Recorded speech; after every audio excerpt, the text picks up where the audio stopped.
Yvonne Cardon here with yet another informative video. Before we get started, I just want to say I am not a doctor. These videos are for educational and entertainment purposes only. And with regard to these natty or not videos, guys, I am just giving you my expert opinion. I do not have proof of any of this. I am making use of all the publicly available information and letting you know what I think.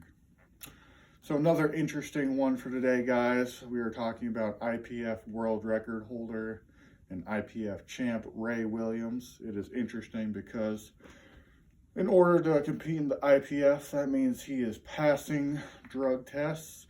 And guys, I just want to say, again, my stance on drug tests, as hopefully doesn't seem like I'm going back and forth, whether I think that means they're natty or not.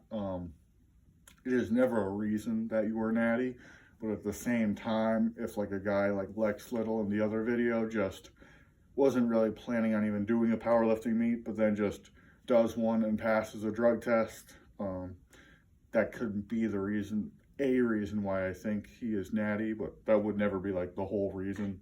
Again, it's literally why we're doing the video, because he's passed drug tests. Some people, they want me to do all these like untested powerlifters, like guys, sort of a given that they're using if they're like a top untested powerlifter. So I'm not going to go through like all these guys, Joe Sullivan, Kaylor Woolham, Dan Green. Like, I'm not going down the list of untested guys. But that being said, guys, give me more recommendations of who would be a good, who would be good candidates for videos.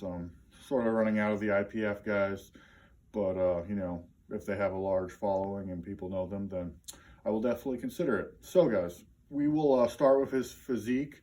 Another reason why this is interesting, all the physical characteristics I normally talk about, in terms of, delts, traps, vascularity, well, it's covered up by fat. So it's hard to tell based off of that alone. There are going to be different reasons in this video on why I make my opinion, obviously, other than that. But as steroids are not miracle burning fat drugs. If you thought they were, they are not. They will certainly help you body recomp. But again, you look at some of these elite athletes like Brian Shaw, again, covered up by fat. You can't see, any veins or anything like that. That being said, there are some exceptions. Eddie Hall, you could see some abs when he was like 350. And if you are 350 and have abs, that would definitely mean you are not natty. But at the same time, if you are 350 or 400 pounds in the case of Ray Williams and don't have abs, that doesn't mean you're not natty either. Or that doesn't mean you are natty.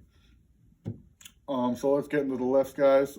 Squat, biggest sleeve squat in history, 1,080 pounds, almost 500 kg. Again, for perspective, I think only like 3 guys have done 500 kg in reps. Okay, Dan Bell just did 500 kg in reps.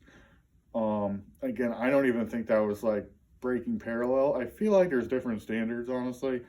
Like in reps, you have to like just go to parallel, but then USAPL sleeves, you literally have to break parallel. So again, honestly, best, probably heaviest raw squat of all time when you factor in he just did it in sleeves. The heaviest is like, I think 30 kg over that. It's a little over 1,100, but again, I didn't see the video on that. I'd have to think it wasn't, as good of depth as Ray Williams. And again, the difference between wraps and sleeves at that sort of weight is like, over 100 pounds anyway. So obviously one of the best squatters of all time. Nothing else to say there. Bench press, 550 is his best. Again, can't really make too much off of that, guys. John Hack just did more than that at like weighing half as much, and at the same time Dan Bell did like 600, weighing around the same, I guess. Deadlift, apparently his best deadlift, I didn't even realize this, is almost 400 kg. And while factoring body weight, that's not like too crazy. You gotta remember, he doesn't probably have as good of leverage for the deadlift as me, not as long of arms. And when you have that much fat like in front of you, you literally have to widen your stance so you can like pull over the fat And again, that is on a stiff bar. Dan Bell, again, making more Dan Bell comparisons because he just broke the world record untested. He just did, you know, slightly more than that, 900 on a deadlift bar. And you are going to get a lot of whip even on kilo plates if you are using a deadlift bar versus a stiff bar. So I can't stress how, like, the brute strength of doing 400 kg, you know, when you're not even really built for deadlifts on a stiff bar. Okay, so that is, you know, serious strength, guys. Even though it might not seem just by looking at the number and his weight that is, you know, oh, like John Hack almost did that. But, you know, he doesn't have to pull over the fat. He's not doing it on a stiff bar. Things like that, they are going to make a difference. So obviously, judging by the total, guys, you know, other than the bench, basically on par with Dan Bell, pretty much in sleeves. Okay, so right there, you know, very suspect. But again, I want to look at this last IPF Worlds. So not this year, they didn't have him, but the year before that. His lifts fell off so much. His squat went down almost 200 pounds. His bench, like 100 pounds, so down to like 440 or 450 or something like that. And deadlift, maybe he didn't need as big a deadlift at that point because he had already won, but still low 700s, guys.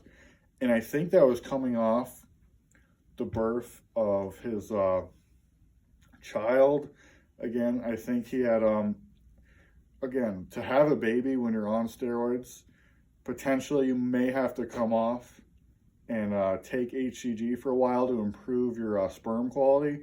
Now, that being said, I want to be clear, you know, steroids are not some sort of birth control. You can get a woman pregnant on steroids, but it is quite possible he had to come off of what he was on to have his baby, and then did the IPF Worlds anyway. And that is the reason why he fell off so much. And his body weight, if you're wondering, still 390, okay? So only 30 pounds down from his peak. And I really can't think of any possible explanation why all three lifts would fall off a cliff like that, guys, going down from almost a 500 kg squat to struggling with barely over 900, 550 bench down to 440, and deadlift, you know, almost 900 to low sevens, you know, more than I could eat, less than I would do on a stiff bar. I mean, I really honestly can't think of any possible explanation. You know, you could say an injury for one of the lifts, and I think maybe he did have something on his bench he claimed at the time. I just can't really think of any possible explanation other than he had come off what he normally was taking. I have heard of, you know, people helping, you know, the top lifters in the IPF with their drug tests and sort of looking over it. Again, he is going to be the one bringing in the money at the end of the day. So yeah, guys, based on that primarily, just the fact that he is basically on par with the best non-natty squatters, maybe not non-natty deadlifters, but still pretty close to, you know, Dan Bell on the deadlift. I would have to think that there's very little chance he is a lifetime natty, guys. That is my opinion. I'm pretty sure about it, but you know, let me know what you guys think, who you want me to do a natty or not video on next. And as always, guys, make sure to get your testosterone levels checked with sponsor Let's Get Checked. The link is in the description.